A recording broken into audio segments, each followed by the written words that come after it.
Hi, this is Peter Beal. In this short lecture, we're going to talk about the story of the art of the ancient world. And by that, we mean roughly from the Paleolithic through to the end of the Roman Empire.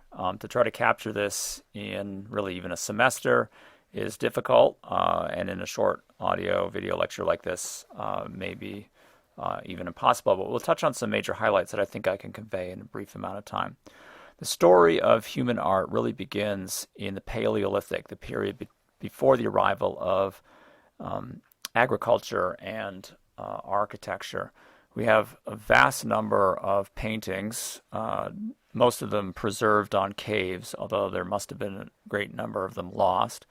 Paintings of mostly of animals, hardly any human paintings. Paintings of humans emerge.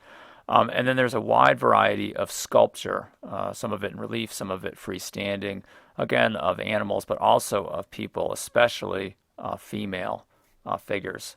So if we're looking at an example, for instance, of these paintings of horses from Chauvet, this gives us a good idea of the kind of dynamic and vigorous technique typical in paintings from the Paleolithic. Now, typically we're talking about 25,000 or so BCE. The woman from Willendorf is a great example of the small-sized sculptures that we might see, often thought to have some sort of aspect, perhaps as a fertility image. Their small size indicates that perhaps they were carried or kept close to a person. This would be important, especially with a relatively nomadic culture of the Paleolithic.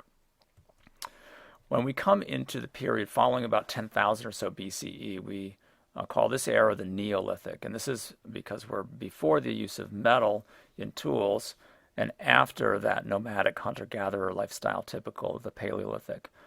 We start encountering massive structures in terms of architecture that persist to this day, a classic example being the structure of Stonehenge. And this dates, we're going back about 2000 or so BCE, roughly contemporary with the Great Pyramids, Giza in Egypt. So architecture and agriculture begin to transform the way that people live.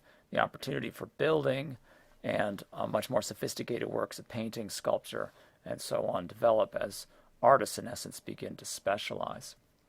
A good example of where this specialization occurs most dramatically is in the ancient civilizations of Mesopotamia. These votive figures, really going way back in time to 3000 or so BCE, give us a good idea of the complexity of culture, and especially as we're talking the Sumerian period here, where priest kings would intervene on behalf of the general population of the city-state that they would be in charge of, would intervene on behalf of a god. We see that, for instance, and it's I think very clearly stated in the Stele of Hammurabi from a later period, getting closer to the middle or so of the second millennium BCE. So when we see votive figures like we're seeing on the screen right now, they give us a good idea of that relationship and how that's expressed in architecture, such as in the ziggurat, votive figures like this, or actual statues, for instance, as you might see in the Stele at Hammurabi. If we look at the relief panel, and this is quite a bit later than the Stele of Hammurabi or the votive figures, the relief panel of Assur-Nasirpal II killing lions, we get a real sense of the values of this culture, especially the ruling classes that favored military and power, the use of violence, these sort of emblematic situations here, the king killing lions as an indication of his power, really superhuman power. These images are very finely made and aesthetically speaking, quite remarkable. Their political message, of course, is a fairly forbidding and severe one. Somewhat less the case is that of Egypt. If we look, for instance, at the palette of King Narmer, and this is roughly contemporary with those Sumerian votive figures, we see a much more organized and carefully laid out depiction of a monarch subduing the regions of the upper and lower Nile. That's the scene that's being depicted on both sides of the palette here. The Egyptians were careful to make sure that things were kept in order. They calculated how, especially rulers, were supposed to look. We see this, for instance, most strikingly in some of the sculptures of the Old Kingdom that were intended for burial sites. This is a good example of that from Gaza again. I should say Giza, sorry, of King Khafre. This is a Ka statue that's intended to last for all eternity. And Khafre has been depicted in that mode in a very static but very finely done fashion. Similar, though with a considerably more lifelike appearance, is the bust of Queen Nefertiti. This is from the so-called Amarna period, and we're talking now in the 14th century BCE. And here her features are much more finely drawn as a sense of life and individuality that is certainly missing in Khafre, but nevertheless there's a certain degree of creating a beautiful image for all time. If we look at the cultures of India and China from roughly the same period, there's a remarkable range of objects for looking at. This sort of portrait bust torso from Mohenjo-Daro, this is going back again, roughly contemporary with some of the earlier pieces we've looked at before, gives a remarkable sense of fullness and volume and a meditative calm that perhaps reflects religious practices of the time that, of course, survive into the present age in the form of Hinduism. The Chinese from the Shang era, again, around 2500 or so BCE, maybe a little later or earlier, were masters at casting bronze. In this example, this ritual wine vessel, there are a number of these, and their techniques are as advanced as any, certainly for their time, and indeed even into the present age. And collectors prize these items quite highly. In the Americas, in Central, South, and North America, in the pre-Columbian era, there's a wide variety of artwork available as well.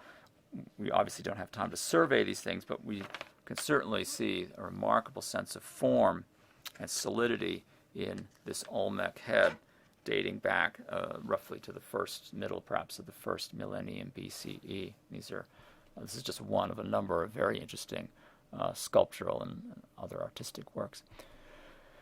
To shift back to the Aegean, where the story of ancient art really begins to take off, we see above this remarkable image, the so-called Toreador, bull-leaping fresco from Knossos on Crete. And this is a great example of the liveliness and sort of pictorial qualities of the Minoan civilization, who were masters, especially at fresco art, a large amount of which still survives to this day. The lower vase painting is from the Mycenaean culture, and in a sense is a harbinger of the end of the sort of sophisticated culture of the Minoans, or even the Mycenaeans. We looked a little bit at their architecture from the Lion Gate.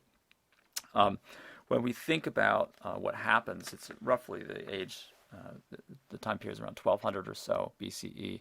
This era is plunged into a relative sort of dark age, so to speak. We lose literature, architecture, all these types of things, and this band of soldiers marching seems to almost be a harbinger of that. Culture in the Aegean revives with remarkable intensity, I think, by the time we come into especially the middle of the 5th century, the so-called Golden Age of Greece, with the achievements especially of the city of Athens, which are preserved to this day in terms of the architecture on top of the Acropolis. Again, we're dating this roughly the middle of the 5th century. Achievements in architecture were really, really critical even for the later history of world architecture. And the same thing, I think, can be said of achievements in sculpture. So, for instance, if we look at the image of Nike on the left, adjusting her sandal, the sense of balance and poise and elegance and idealism is very strong.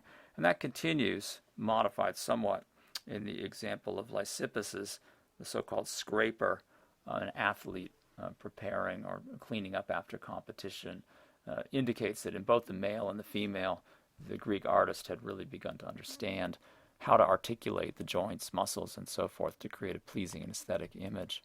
In the Hellenistic era, we see a remarkable sort of deviation from the norms of an idealistic Greek art and a new emphasis on emotion and violence. This is really seen most spectacularly in the Laocoon and his sons, the image to the right, but also to a certain degree in the image of, again, victory, the so-called Nike of Samothrace, a lighting on the prow of a ship and a kind of grand, dramatic entrance.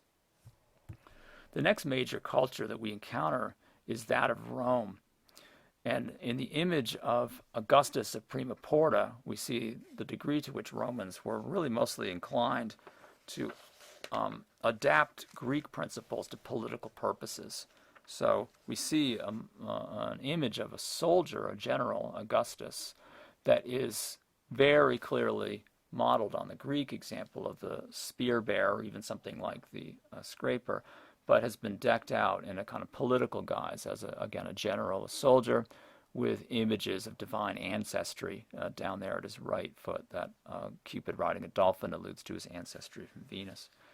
Similar political purposes are seen in architectural structures, such as the Arch of Titus going into the 1st century CE, or the Column of Trajan, again, roughly contemporary with that, where the focus here is on building a public image of political stability, success in war, and so forth, the kind of thing that would be critical in maintaining an empire. The last thing I just want to touch on briefly in terms of world art and architecture is going to be the contributions of Buddhism. And we have extensive examples of architecture, Buddhist temples, and sculpture. And again, the time that we have to go into this is relatively limited, but the Great Stupa at Senchi is a great example of a significant example of Buddhist architecture, giving us the famous stupa type, a dome. It's actually a reliquary containing the remains of the Buddha and his ashes after his death. And we have this beautiful kind of evocation of what's known in Buddhism as the world mountain, a kind of artificial natural structure that channels the energies of the universe around its axis, at the heart of which, of course, the Buddha is buried. So this has been a very, very quick survey of some highlights from the ancient world. In the next lecture, we'll talk about the art, basically the post-Roman world, what we might describe in the West, at least, the age of Christianity. And we'll take that through the end or so of the medieval era. So we're talking roughly the beginning of the 14th century.